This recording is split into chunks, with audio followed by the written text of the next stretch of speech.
Hello everyone. இன்றைக்கி ஒரு case discuss பண்ணலாம். இது ஒரு acute case, fever case. Patient வந்து ஸ்கூல் படிக்கிற பொண்ணு. அவங்க அம்மா கூட்டிகிட்டு வந்தாங்க. அவங்க அம்மா என்ன சொன்னாங்கன்னா, 10 நாளாக என் பொண்ணுக்கு ஃபீவர் இருக்குது, சரியாகவே மாட்டேங்குதுங்கிற மாதிரி சொன்னாங்க.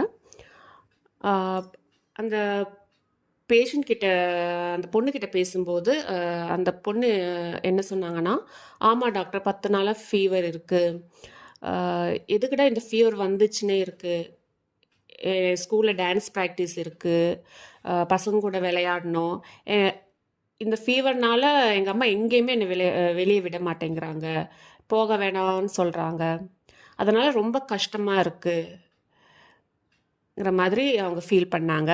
அவங்க அம்மாவும் அதே தான் சொன்னாங்க. எல்லாத்துக்கும் அவள் போகணும் அடம் பிடிக்கிறா, நான் வேணான்னு சொன்னால் ரொம்ப டல் ஆகிடுறா. இதுதாங்க இந்த கேஸு, இவ்வளவுதான். இந்த கேஸில் ஃபஸ்ட் அந்த பேஷண்ட்டோட கன்சர்ன் என்னவா இருக்குது, அந்த ஃபீவர் டைம்லையும் நான் எல்லா இடத்துக்கும் போகணும், டான்ஸ் ப்ராக்டிஸ் போகணும், பசங்க கூட விளையாட போகணும், அந்த மாதிரி ஒரு ஃபீலிங் இருக்குது.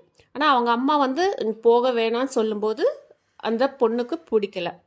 ஸோ அந்த மெயின் கன்சர்ன் என்னென்னா, என்ன போக விடாமல் தடுத்துடுவாங்களோங்கிற பயம்தான் அந்த பொண்ணுக்கு மெயினாக இருக்குது. ஸோ இங்கே நான் ஃபஸ்ட்டு கன்சிடர் பண்ண ரூப்ரிக் வந்து mind, fear, arrested of being. அரஸ்டட்னா என்ன?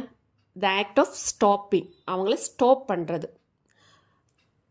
அதனால் இந்த ரூப்ரிக்கை நான் கன்சிடர் பண்ணேன். அவங்களுக்கு அந்த ஃபியர் இருக்குது, என்ன ஸ்டாப் பண்ணிடுவாங்களோங்கிறது. Second rubric mind, libertinism. லிபர்ட்டினிசம்னா சுதந்திரமாக இருக்கிறது. அந்த பொண்ணுக்கு வந்து ஃப்ரீயாக இருக்கணும்னு அந்த ஃபீலிங் இருக்குது. ஸோ இந்த ரூப்ரிக்கை நான் கன்சிடர் பண்ணேன். இந்த 2 ரூப்ரிக்ஸை கிளப் பண்ணும்போது வந்த மெடிசின் தான் பெல்லடானா. அந்த பொண்ணுக்கு பெல்லடானா 3 doses 15 minutes இன்டர்வலில் சாப்பிட சொன்னேன். அதுக்கப்புறமா அவங்களுக்கு அந்த ஃபீவர் ஃபுல்லாகவே சரியாயிடுச்சு. தேங்க்யூ.